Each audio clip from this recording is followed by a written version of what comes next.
I teach medicine at the university. My specialty is geriatric medicine, and within that subspecialty, my special interest is dementia care, mild cognitive impairment care, and all the types of dementia, but particularly for Alzheimer's disease.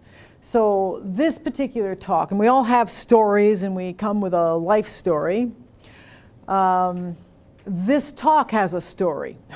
So it was about 2 years ago, the Alzheimer's Society was putting on a conference, and they wanted to have a talk about nothing to do with pills, about what can we do to change the course and trajectory of Alzheimer's disease without taking pharmacological products. So I came up with the first talk, and I did the literature search and went to the librarian and searched it all, and the topic, or what I called the talk then, was before pills. No, I called it beyond pills. So, and I changed the title this year. And this talk is sort of the story. This is the next generation. So it's been 2 years, I've updated it. And my colleague, Laura Diashin, every year we have to put on a geriatric refresher day, which is we invite family doctors and all sorts of healthcare professionals to learn what's new and what's relevant. So Dr. Diashin asked me to give a talk. She said, oh, just give the one you gave just a little while ago. It's like, oh no, there's so much that has advanced in research in the last 2 years. It's way out of date. I can't do it. So I have spent from about January till the 5th of May, if someone was paying attention to when Bruce ticked the line there, 5th of May, adding in new articles that I've read about what's happened with information about diet and exercise and what we call brain exercise. So that's what I'm going to talk to you today about. In research, you have to understand, we can't tell you the exact truth. We come closer and closer approximating the exact truth. So it's a conversation and a story about how the evidence evolves over time. And I was telling Tom just before we started that basically the summary points is if you exercise, physical exercise, and eat a Mediterranean diet, that's all you need to know. So if you just remember those two things and record it, you're all done, the talk's over. However, we'll go through and some of this talk was targeted for nurses, doctors, and I just presented it about 2 weeks ago at the Kiwanis Center for a bunch of lay people, and I think we have a mixed audience today. So I know there may be retired university professors here, there may be nurses, there may be all walks of life. I tend to try to have a conversational style and speak pretty down to earth, usually. So I think we'll all get along.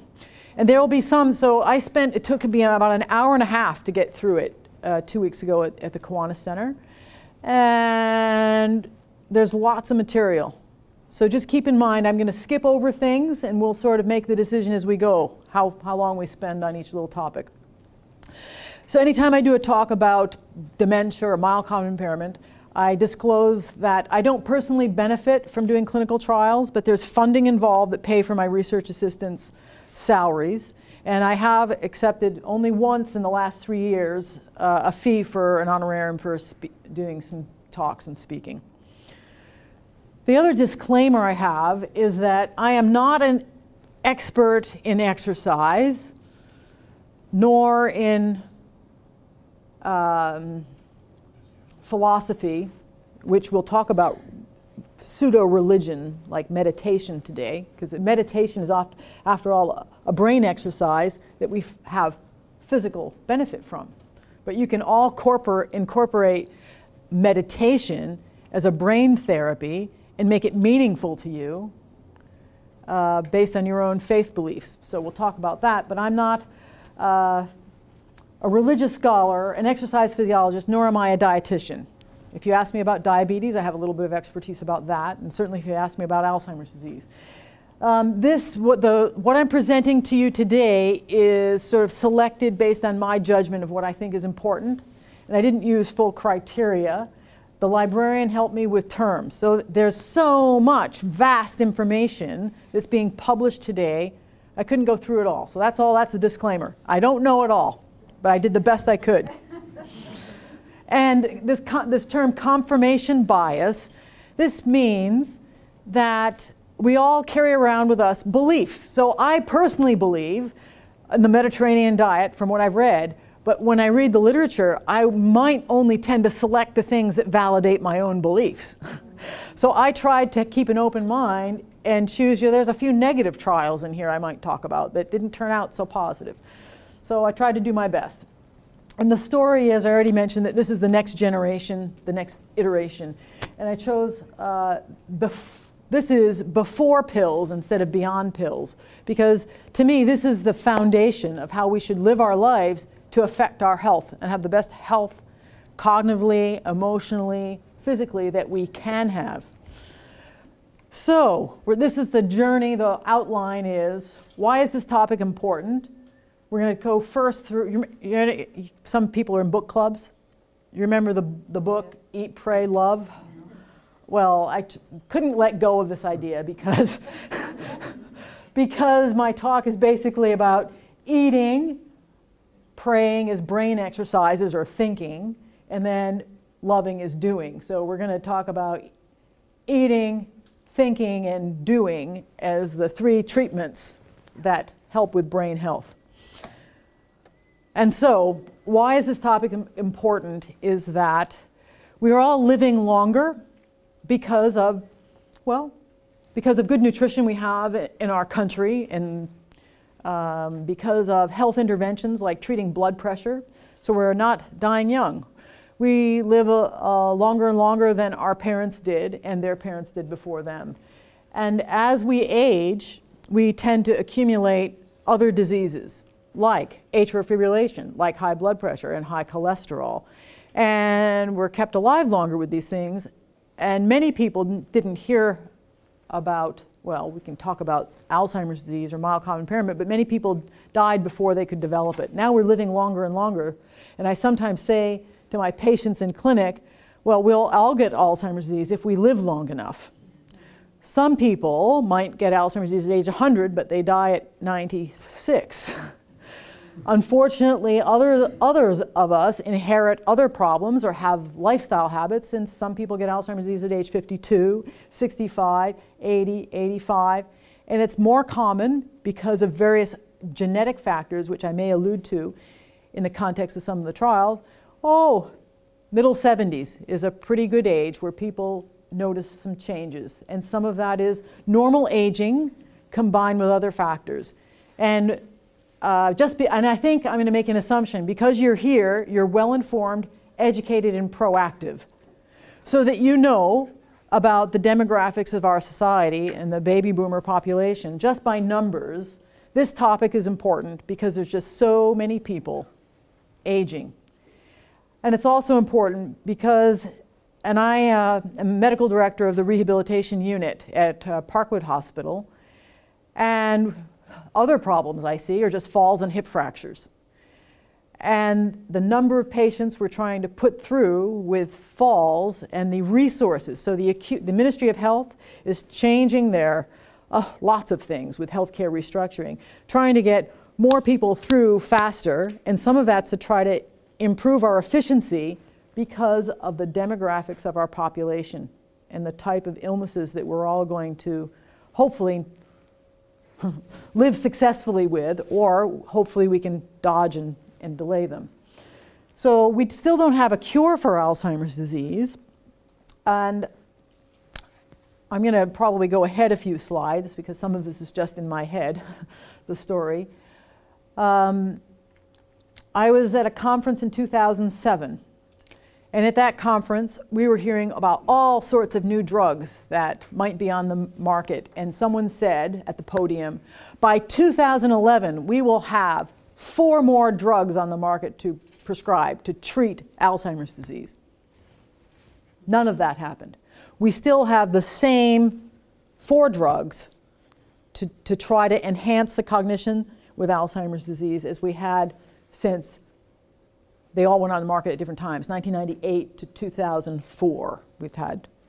And then it sort of ended. We've had a number of sort sort of false alarms. We have some hope, but negative trials that didn't show benefit. And that's a topic that I can be invited back for another talk. So there are in clinical trials some hopefuls right now, but right now what we have is a neurodegenerative disease that with a label of mild cognitive impairment, this may be, and we know that Alzheimer's disease, we've learned more about the disease. Before someone has the first symptom of, oh, I'm more forgetful than I used to be, if mild cognitive impairment is in some people, they've had a little mini stroke. Some people, they might be depressed. Some people, it may be a pre-Alzheimer's condition. At that stage, it's already been 15 years of changes in your brain structure and the protein deposition of amyloid that's occurring. So some of what I'm going to say, why I'm going to bring Buddhism in too, because the people that we create moment to moment, day by day, the decisions we make in creating who we are in terms of our intellectual life, our emotional life, and that 5 years, 10 years ago, 15 years ago, it's never too late to start some of the life-changing ideas that I'm going to present to you today. So let me go on to the next slide because I'll just go on a roller coaster and keep going here. So Alzheimer's disease takes a long time to develop, but we can incrementally change the course of Alzheimer's disease. Whoop. So this is just more of the same, that we can delay the onset, and if we can, we will cut the costs and we will reduce the disability, and it's never too late to start. We can reduce about half the burden of Alzheimer's disease in the next 5 years if we just get off our butts and walk. So I just not only talk the talk, I'm talking a talk today, but I walk the walk, and I'm only human, so I don't know, there's only a couple of familiar faces here, but so being a human being, and there's a certain amount of inertia and other priorities in my life, but I'm not telling you I don't have any stock in the Fitbit company, but I'm just trying to empathize with people who find it challenging to make a lifestyle change. You know, if I work 60 to 80 hours a week, that would be typical, but I can find time in my life to walk 10,000 steps every day, and this has held me accountable to that goal. So from a year ago, May to December, I've lost 30 pounds just by committing to a Mediterranean diet and making sure I get my 10,000 steps in. And of course, cycling all summer long also help with that. Now, the other message I have in terms of what I'm going to tell you today is that I'm going to tell you about this in the context of what I know as a physician who has read research reports that are approximating the truth, but the wisdom of having a healthy diet, of using our brains in a positive way, and walking or exercising. Hippocrates knew 2,000 years ago. But the point I'm making is that we've learned a lot about things that are associated with Alzheimer's disease that contribute to some of the causes. And for some of you, we may not slow it down long enough for you not to get it. And for some of us, we have genetic factors that we cannot change. So a person with Down syndrome, if they live to be over the age of 55 or 60, they will get Alzheimer's disease 100%. And some people who have the early onset gene, that's generally Alzheimer's disease when you're younger than an age of 65 and your parent had it, that grandparent on that side, that maternal element, that is autosomal dominant. We can't change that you're going to get it or not.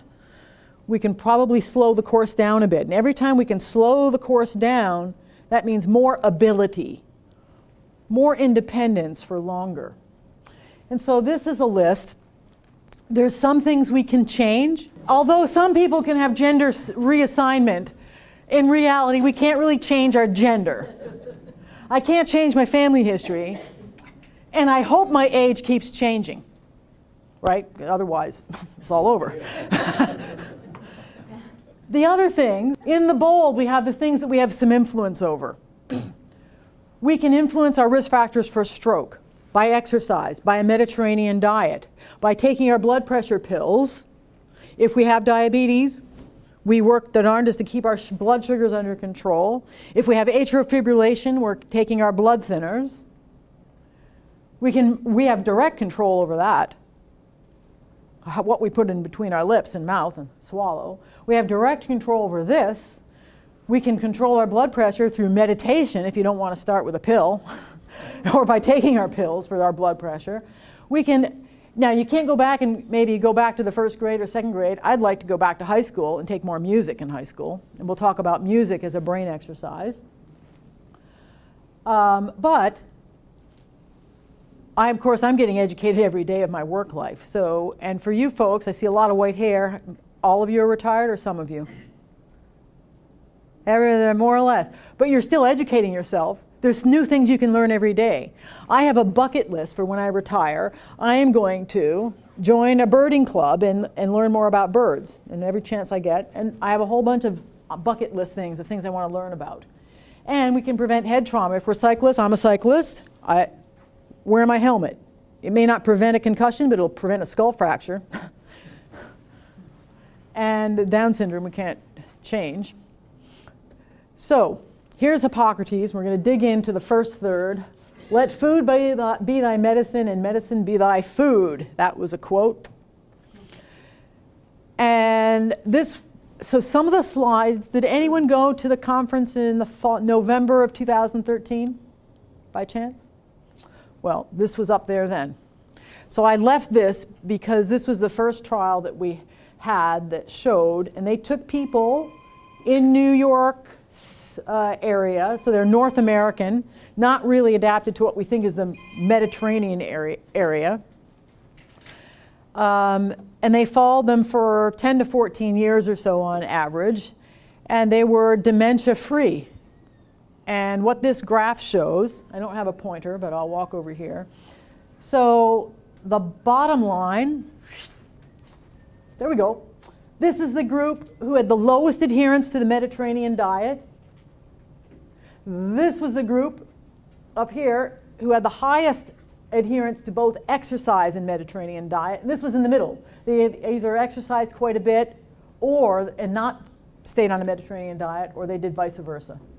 So what this shows is a protection of exercise and Mediterranean diet to prevent dementia. So this is the chances you're going to remain dementia-free. You know, your average age was, what was it, 77 or so?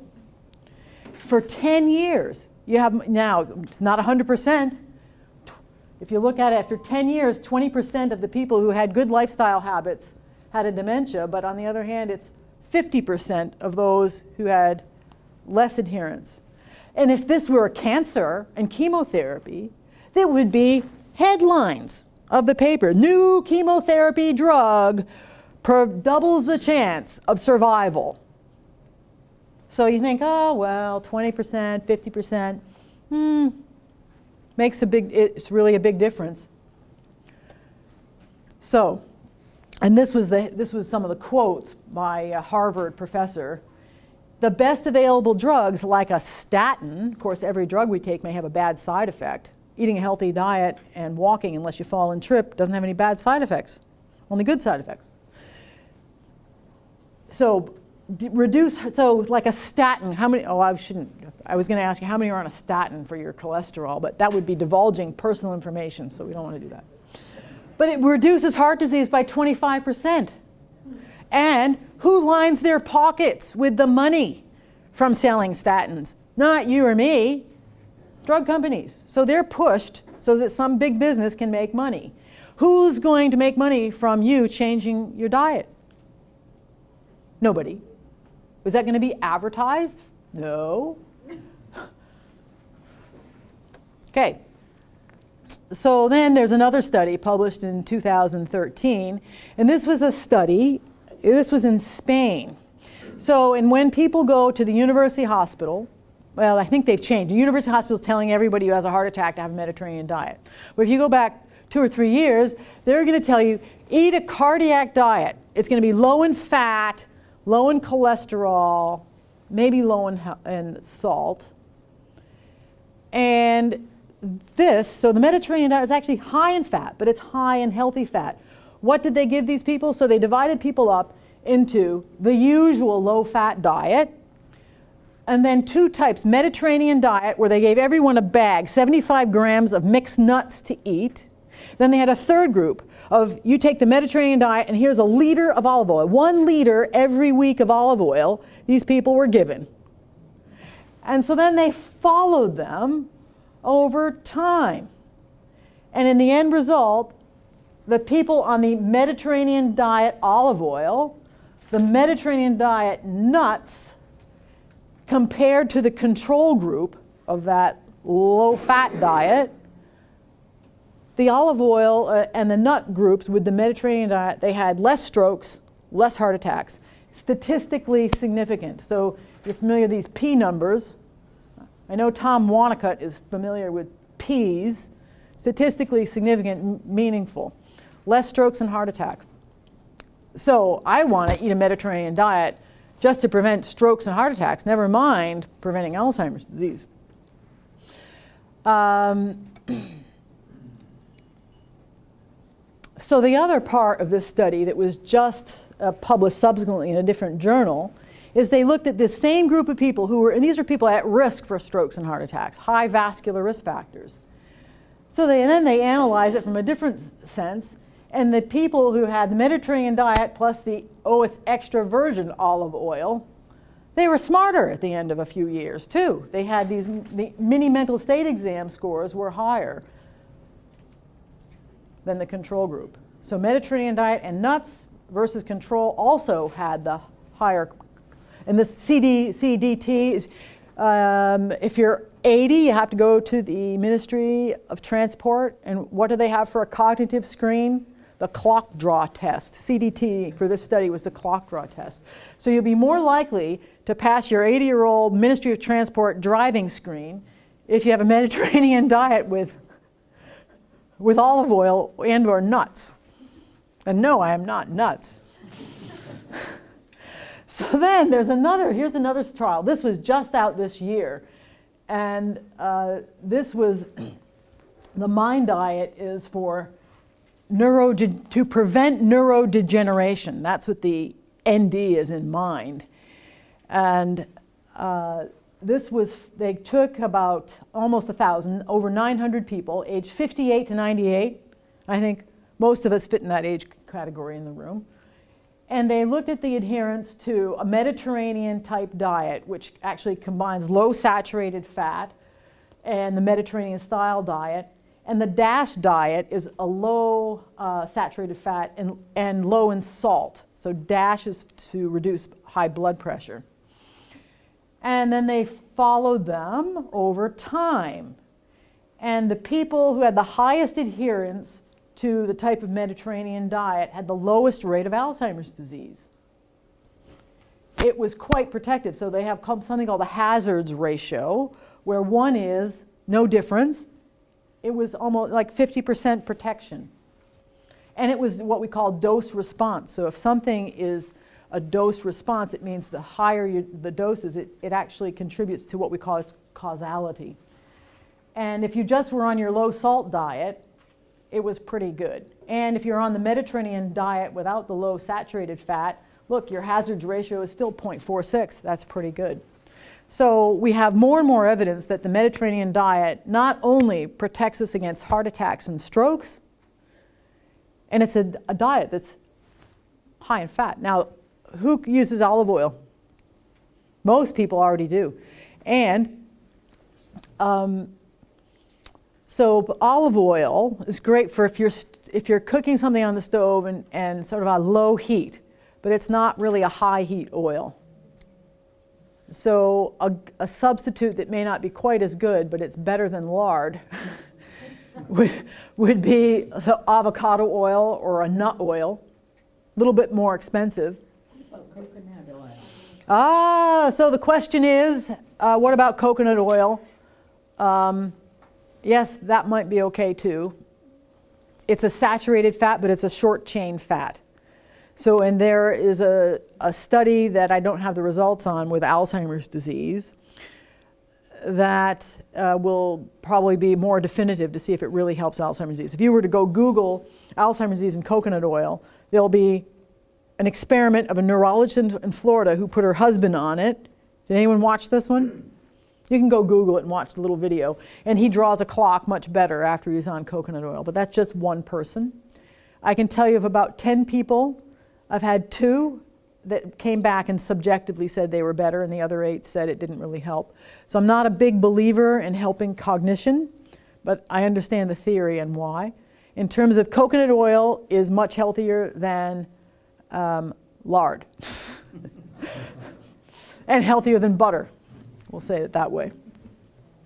Okay, this was a picture, if so many people are visually minded, that this is the group up here who had the highest adherence to the healthy Mediterranean style diet, the lowest adherence, and this is the same, the survivor.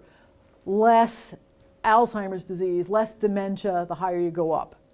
So after approximately 4 years they were followed, 67 versus 85%, 20% difference in the groups.